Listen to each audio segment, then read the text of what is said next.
महागठबंधन मजबूती के साथ चुनाव लड़ेगी कुढ़नी में। एवरेज 24 में जीतेंगे क्या? भाजपा का सांसद मुजफ्फरपुर से अपना उनका अत्ता पत्ता रहेगा। नीतीश जी भी महागठबंधन में ना आ गए हैं तो सोच कैसे लेते हैं?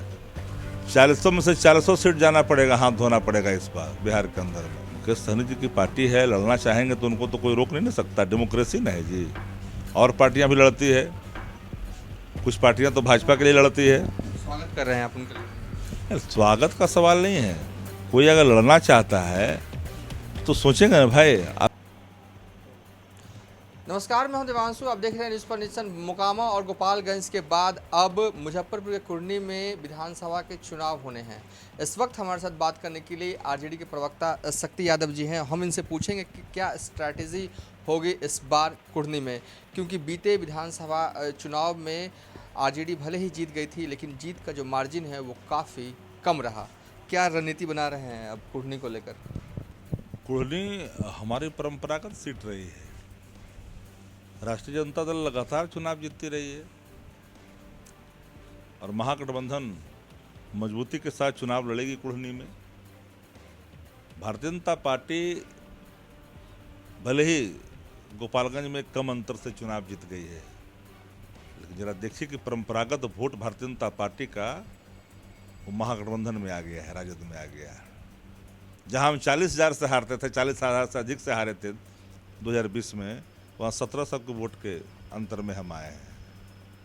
जहाँ भावनात्मक चुनाव हो रहे थे, आकस्मिक निधन के बाद वो सीटें खाली हुई थी, उसके कारण कुछ मताधिकार का प्रयोग उनको प्राप्त हो गया, जिसमें कई तरह की चीज़ें भी शामिल है।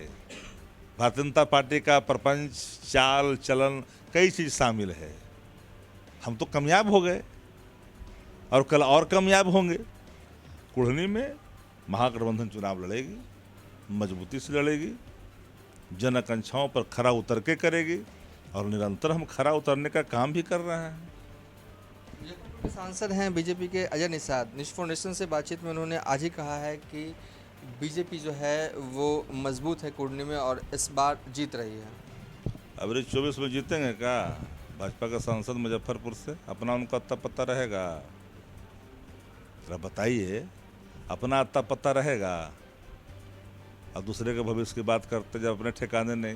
वो तो जनता दल यूथ साथ थी भाजपा का, तब ना।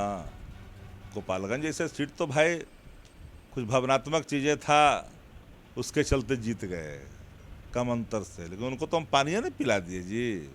40,000 के अंतर को ख़त्म न कर दिए। नीतीश जी भी महागठबंधन में ना आ गए हैं तो सोच कैसे लेते हैं? 40 में से 400 सीट जाना पड़ेगा, हाथ धोना पड़ेगा इस बार बिहार के अंदर में। बार बार काट के हांडी चढ़ती है, नहीं चढ़ती है बार बार। हो गया। आज देश के सामने बेरोजगारी का सवाल है, महंगाई का सवाल है, अर्थव्यवस्था गिरती हुई अर्थव्यवस्था का सवाल है, रुपया गिर रहा है, सीमा सुरक्षित नहीं है, आंतरिक सुरक्षा पर सवाल खड़े हो रहे हैं, विदेश नीतियाँ फ्लॉप कर गई है, चीन आँख से लड़े हुए है, हमारे देशों पर धीरे धीरे घुसता हुआ लद्दाख में घुस चुका है। क्या क्या चीज़ें सामने खड़ा है, उस पर ना होगा। अब हिंदू मुसलमान चलने वाला है। बहुत हो गया हिंदू मुसलमान। देश की जनता भी समझ गई।